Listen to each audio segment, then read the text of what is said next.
We're talking Lamb Fest, we'll get into it, but however, we have Dr. Paul Crooks, and he is Veterinary Officer, Division of Food Security, Natural Resources, and Environment and Sustainable Development, long portfolio.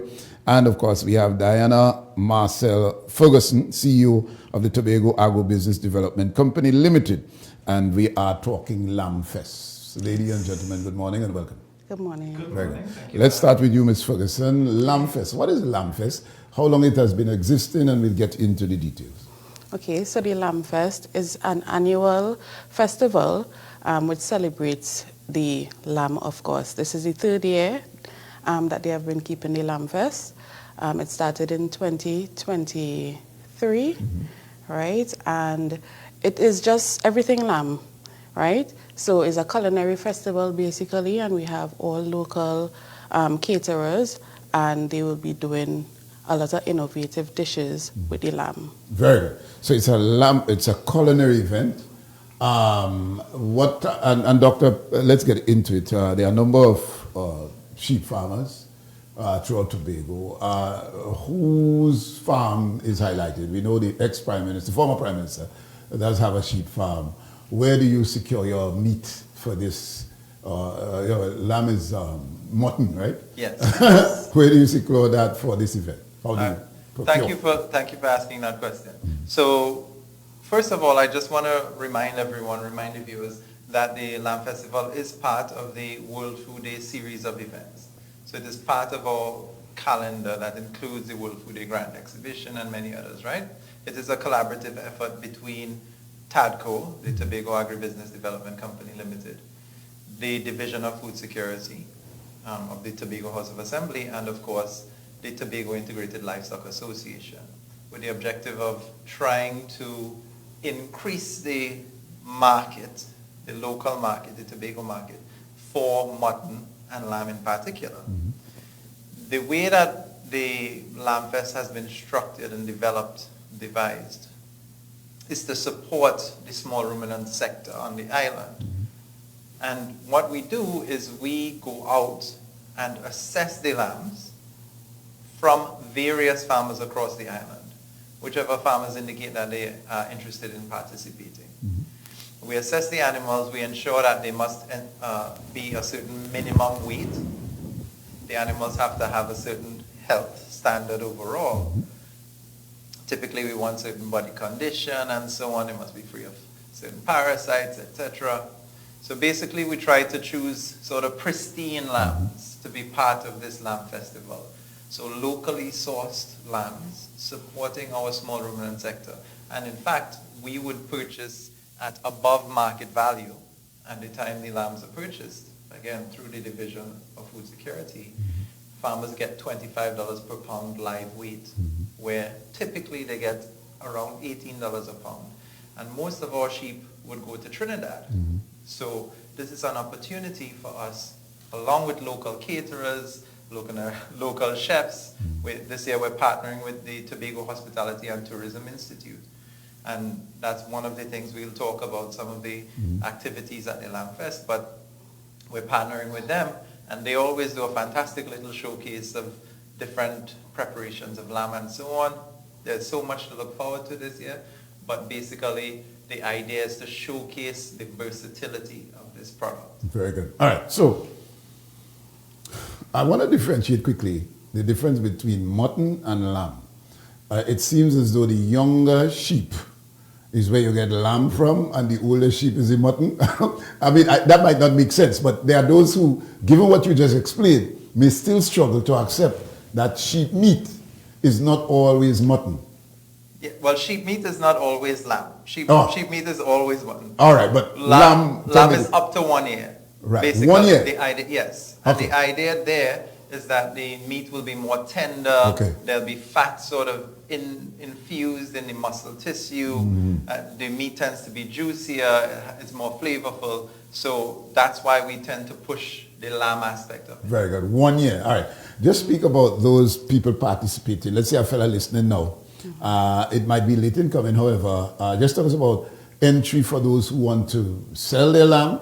And secondly, participants. Let me say I could make a good lamb stew.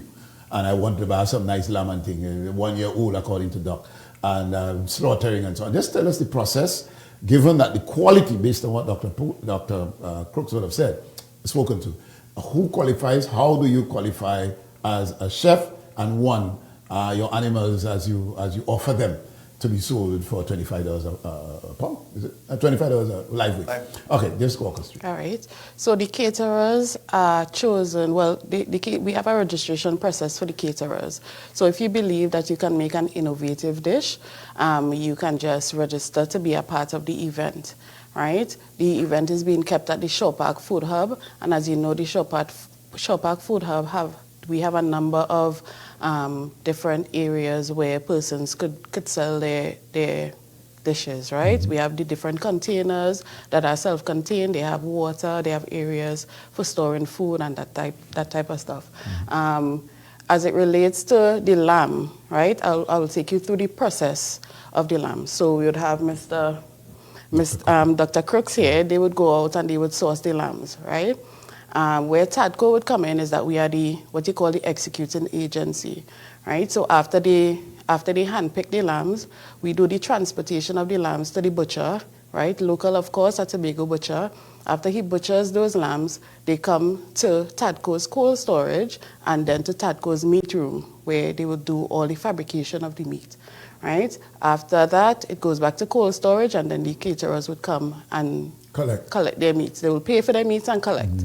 Right, so that is the entire process. Very good. So, Dr. Crooks, your division have his work cut out. By now, well, what date, when is this event supposed to take place? It's October 5th from 10 a.m. to 8 p.m. at the Shaw Park Food Hub. Right, so that is frequently next week. That's Sunday. Sunday, right. That's right. All right, so Dr. Crooks, right, so we got that very clear. Because preparing meals requires certain standard. Of course, these meats will be inspected, obviously, to ensure you talk about the varying bacteria that they can have. And we know how tender, how gentle, if shall I say, how sensitive young lambs or animals could be to other diseases and so on. So the meat must be of a particular standard. It's not the butcher or not the person who is preparing that determines, but it's through the process as to get the right quality. All right. So the preparation, obviously, meat has to be cooked in a particular way. You spoke about being tender. Sometimes you struggle to eat lamb and goat and you're stretching like you're chewing gum. That it ain't melting in your mouth at all. Obviously, in some cases, that meat isn't properly cooked and disease can be transferred. How do you ensure the quality is what is required so as people are healthy after they leave consuming lamb? That's a fair question. So Dania would have mentioned, we have a registration process, a selection process for chefs, for artisans who may be present at the Lamb Fest. In that selection process, we would have had caterers who routinely come back to the Lamb Fest every year, but also we try to select people who have experience and who would have shown keen interest and so on. Like with every other food, we're relying on these persons to have enough knowledge, basic knowledge, that they would be able to deliver a high quality product. Of course, you are, depending on the caterer, depending on the cook, you might end up with something that's chewy or so on, definitely. However, in the Caribbean generally, I will say this, in the Caribbean we like to cook well. It's not an option when you go to a restaurant if you want it medium well or rare or any of those, it come in well done. Exactly. Right. As long as it's a locally prepared dish, that's typically how it goes. So in terms of risk, that's a very, very, very low risk. Okay. We tend to cook things for very long periods of time. We're not going to watch we meat bleed in any way. Exactly. We're not about that life. So given that it's more or less firecracker style cooking, obviously you wouldn't have pressure cooker and so on. And so the meat has to cook during the period, I suppose. Anyhow, we get into it. So patrons are asked to be there when? During the cooking period or after the food done and they're ready to sell. Why I'm bringing that up is because lamb goes to sleep when it's cooked. Whether it's curry, whatever, I don't know. The gravy seems to fall asleep for some reason or the other. And so to avoid that, what do you recommend or what is required of this chef in preparing this meal? All right, so for the caterers, there is no cooking on site, right? There are a few caterers who are doing things like the roasted lamb, right? So they will have the lamb on the turnstile going around the fire. Those are the persons who will be live cooking. The other caterers would come with their meals prepared, right? There's also the lamb chef competition that will be live cooking on site. That is a competition that is normally goes on during the Lamb Fest. Is it one like let's say everybody in that competition got to do their lamb one particular, let's say curry lamb. Is it that the requirement, or you could be innovative? Let's say you have 5 competitors and each person lamb. Let's say I want to do a ruku lamb, a rukume lamb and thing, and then the others do the whatever. Is there a required dish in lamb that these competitors have to prepare? Well, their dish just has to be as innovative as possible, and we also have a secret ingredient that we throw in there. And this year we are premiering TADCO's cassava pepper sauce, so they have to incorporate that into their dish. Very good. All right, Dr. Crooks, it's too late for me to come with my rukulamba. If I didn't know one thing, I'd have going and jump there and mashed up. All right, so we have the flyer coming up, guys. Yeah. So this is basically it. Right. So it's a livestock competition. And of course, make your way to the food hub on Sunday. What time are patrons supposed to be there, Dr. Crooks? Okay, so we are open to the public from 10 a.m. through 8 p.m. We have multiple activities throughout the day. We have a kids corner. We expect large crowds after church, the after church crowd, families to come through. That's usually what happens. But also the Tobago Hospitality and Tourism Institute tends to bring a lot of people on their own, even in that way. However, the point is that we have activities throughout the day. So we don't want people to just come buy meals and leave, although maybe some people will do that. We want people to come and stay, mingle, try the different foods, see the different offerings that are present, and also interact with the different activities. What are they vying for? What are the prizes, the incentive? Because if I bring my rukulam, I expect at least a cash prize. Tell me, what are they vying for? Is there a challenge trophy, doctors? Okay, so there is a first prize that is available for the Lamb Chef competition, which is $5,000 cash. Right? 5,000? Yes, 5,000 cash. So that is the first place prize. Okay, second? Second place, I don't know. $2,500, and third place we have getaway, a weekend getaway. Very good. All right. Excellent. All right. So we're exciting. And of course, people will purchase food. You are going there to purchase. But is there any tasting opportunity like me? I go in down there, me have no money, and I want to taste everybody pot. Is there a tasting opportunity? Because in some cases, you go and you buy cat in bag. When you buy it, you say, oh, God, no, man, this ain't good at all. How do you know? Well, is there that opportunity so you will know, test and taste everybody pot before you decide on which one you're going to purchase from? Is there that opportunity? Well, that would be up to the caterers. However, we do have what we call the pepper lamb competition that the patrons can enter into. This is where we have the THDI. They are preparing some lamb samples, right, with various levels of heat, right? So you start from the first level, and then if you could handle that, you go to the second level and then the third level. Well, so I've seen scorpion pepper and all kind of things. Yes. Yes, so so you're having cayenne pepper. Let me say you start with the lowest. Cayenne, and then you move on and you move on. Yeah. And if you could, what is the price you get? Let me say I go there and I swallow down all the pepper and play that and I feel no heat. Fan my mouth and thing. What price am I going to get? Right, well, we do have some sponsored prizes. Last year we gave out some packages from NFM, and this year would be the same. Very good. All right, so we're testing to see who could eat as much hot lamb.